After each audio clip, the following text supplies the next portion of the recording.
First, live, local. This is Fox 12 Now. Everyone, welcome to Fox 12 Now. I'm Greg Nibbler. As always, I appreciate you joining us here. We are live here on weekdays, starting at 1 p.m. Pacific and going throughout the afternoon, covering a wide range of topics. We're live streaming on Facebook, YouTube, our website, and our apps. So always want to make sure you know the other places you can find us even after we are live. So thanks for being here. But we're talking about something coming up this weekend, and that is State Parks Day. We're going to refer to the Oregon State Parks for this one, but there are a ton of free activities, free day use, free camping, lots of things. And I said free, but this is important to learn about and to find out what kind of things that you can do this weekend to celebrate the parks. To do so, we have Stephanie Knowlton joining us. And Stephanie, thank you, for being here. Love our conversations, having you here on the show. And, I think to start off for a little education, can you tell us just what State Parks Day is? Yeah, absolutely. It's a tradition in Oregon that started in 1998 as a way to thank Oregonians for their support of the state park system over many, many decades. So it's a show of appreciation and an opportunity for people to come and explore their state parks for free. And, there's so many different opportunities, so many different parks that I don't even know how many actually how many parks there are for the state of Oregon. A lot. But a wide. What's that? More than 250, yeah. Okay. So that's even more than I would have guessed. If I would have guessed, it wouldn't have even been that many. So that's a lot. So a lot of things, a lot of wide ranges of things that you can do and experience. And I think to start off on that, for State Parks Day, let's talk about some of those activities that would normally maybe have a day fee associated with them or some kind of fee. What are those things that are going to be free for this weekend? That's a great question. And so the large majority of Oregon state parks are already free for day use. I mentioned that 250 number. They're about only 10% of parks charge a day use parking fee. So we always want to make a point to let folks know that the large majority, 90% of the state parks are free, but there are some that charge a day use parking fee. And at those 25 locations that charge them, that fee will be waived on June 1st, State Parks Day, and then the camping fees for all tent, RV, and horse campsites will also be waived June 1st.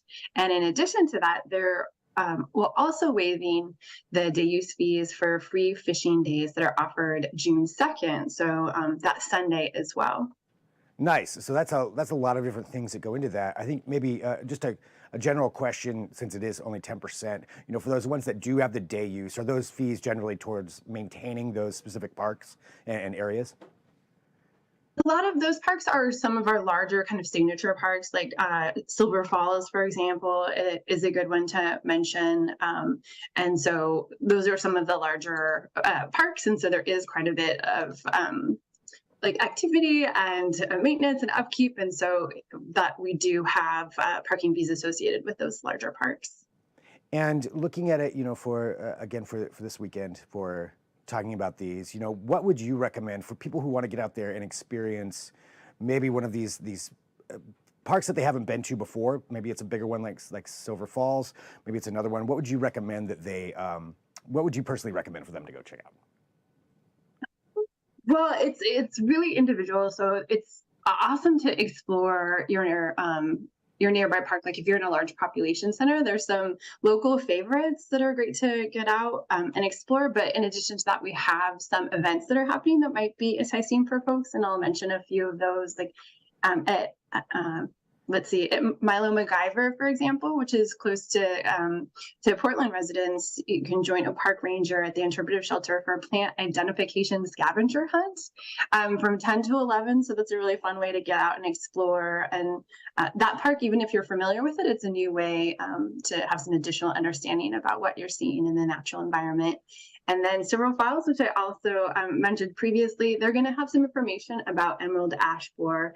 And emerald ash borer is an invasive species that is going to have a large impact on Oregon. And so it's an important one to understand about, and also how to identify ash trees and know why they're so important to our ecosystem.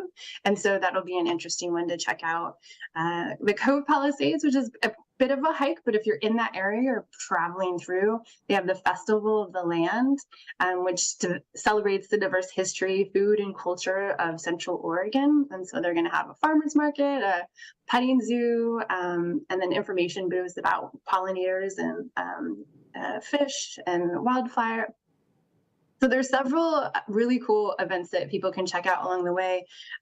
Fort Stevens, I think there's going to be disc golf, and I think the historic Columbia River Highway State Trail is also going to have a kind of a ranger led activities as well. So a couple of the highlights, but people can find out more information by going onto our website at stateparks.oregon.gov. And so there should be a list of all of those activities there. So a great way to go. Yeah, check out all of those things. One thing you did just mention, that emerald ash borer or beetle. We just did a segment on that last week, actually talking about learning more about that. So if somebody does want to learn more, obviously go out there and talk to the ranger, but you can check out that segment here from Fox 12 Now from last week where we go into some more detail about the dangers of that, of what's happening there. But still, so many, great places to go explore that and work with the rangers. You mentioned this has been going on since the 90s. So what is the general response that the public has to these kinds of days that you hear back? Yeah, they love it. It's already popular. So June 1st and 2nd, people are going to be in the state parks anyway. A lot of people have made their reservations like months and months in advance. But it is an opportunity to celebrate your state parks and to be in that space with other people who have that same intention. And so it has been a really positive response, and especially pairing it with that free fishing day on Sunday is a really nice combination. And with so many people going to the parks, already, but still, more people coming all the time, how important are these? Is a day like this to celebrate the state parks to just bring more awareness to some of the activities and things that are available from the Oregon State Parks? Yeah, I think it's a good opportunity to go out and to discover new favorites, maybe challenge yourself to see. Everybody does have like that go-to favorite, but it is good we have such a large and diverse park system. We are incredibly lucky in the state to be able to have this resource. And so maybe challenge yourself to see and explore a park that you haven't been to before, maybe one that isn't quite as visited, and maybe you can find a new favorite. So it is an excellent opportunity to get outside and to really take advantage of this incredible resource that we preserve and protect. And just for everybody, one more time, can you give that website one more time for them? Absolutely. It's stateparks.oregon.gov. And so you can go there and take a look at all the different activities and obviously maybe plan out somewhere to go for State Parks Day, but even beyond that, as you mentioned, they're popular and over 250 of them to choose from. So you got a lot of options to look through there. Well, Stephanie, thank you very much, for joining us here. I appreciate your time. Anything else that you think is important for people to know just about the state parks in general?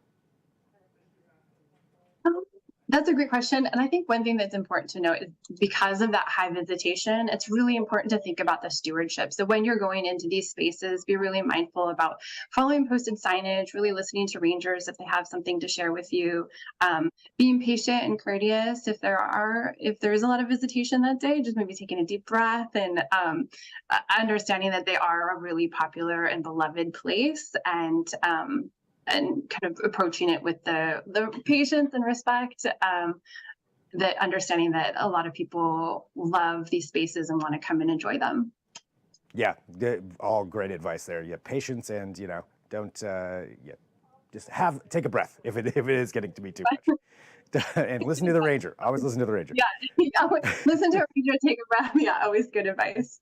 Well, Stephanie, thank you very much for being here today. Really appreciate your time, and we'll let everybody know, to go check this out this weekend and just in general. So thanks for all that you do. Absolutely, it was a pleasure. And for everybody watching, again, this is Fox 12 Now. As I mentioned, that segment that we had previously last week, Stephanie brought up the emerald ash borer. We've got a segment on that, so you can go and check that out on the Fox 12 Oregon app or YouTube, Facebook, and at our website, of course. All great places. We've got more coming up here. So at 1:30 p.m., we'll be back. We'll be talking to Penn and Kim Holderness. They were the winners of season 33 of The Amazing Race, I believe it is.